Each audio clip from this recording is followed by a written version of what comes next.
របៀបបង្កើត TikTok អាមេរិកដំបូងយើងចូលមកក្នុង Google ច្រកមកហើយយើងវាយពាក្យថា TikTok sign up បាទបន្ទាប់ពីចុច sign up ហើយអ្នកនរគ្នាឃើញពាក្យ login ខាងក្រោមយើងចុចចូលមកអូខេហើយយើងដាក់ខែឆ្នាំកំណើតរបស់យើងឬក៏ដាក់តាមតែអ្នកនរគ្នាចង់ដាក់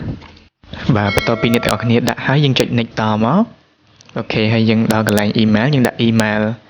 Outlook email ឬក៏ Hotmail តែកន្លែងហ្នឹងខ្ញុំអត់ដឹងថាដាក់ Gmail ខ្មែរវាបានអត់ចឹងណាតោះអ្នកនរគ្នាសាកល្បងហើយអ្នកនរគ្នាដាក់ password ទៅណាដាក់ធំតូចអក្សរលាយគ្នាទៅចេញខៀវវាឲ្យហើយបន្ទាប់មកវាឲ្យយើងដាក់អូខេយើងទទួលកូដពី email យើងយកកូដពី email ដែលយើងបានដាក់ហ្នឹងមកយើងបំពេញចូលអូខេចាំវាបន្តិចវាបានហើយវាឲ្យយើងដាក់ username យើងដាក់ username TikTok ដែលយើងចង់ដាក់មកអ្នកនរគ្នាអូខេនៅពេលដែលវាឲ្យដាក់វានឹងចេញពណ៌ក្រហមអូខេហើយយើងចុចតាមនឹងមកឥឡូវនេះយើងបង្កើតបានជោគជ័យហើយនៅមួយដំណាក់កាលទៀតយើងចូលទៅ login ក្នុង app Sinvia អូខេយើងចូលមកវាចូលកន្លែងហ្នឹងចុចពាក្យ switch account add account មកហើយយើងចុចពាក្យ login ហើយយើងវាយ email និង password ដែលយើងបានបង្កើតមិញហ្នឹងចូលមកអូខេពេលយើងវាយចូលហើយយើង login វាមក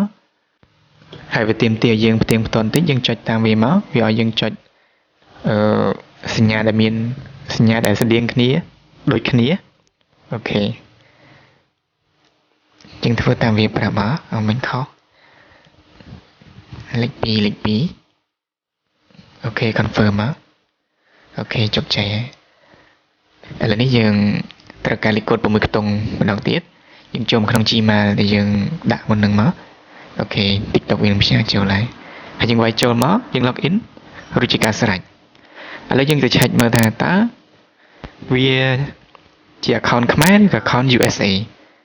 អូខេចូល profile ចូល setting ចូលត្រី3ខាងលើបាទចុច creator tool នឹងមក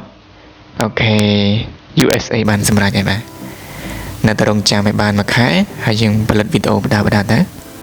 បាទគោលការណ៍របស់វាគឺ 10k follower ហើយនឹង 100k view ក្នុងរយៈពេល30ថ្ងៃចុងក្រោយអូខេអរគុណច្រើនអ្នកនរគ្នាសម្រាប់ការទស្សនាបើសិនជាពេញចិត្តនៅវីដេអូនេះជួយចុច like comment share ឬក៏ subscribe នៅក្នុង YouTube ខ្ញុំម្នាក់មួយផងអរគុណច្រើនអ្នកនរគ្នាជួបគ្នានៅវីដេអូក្រោយបាយបាយ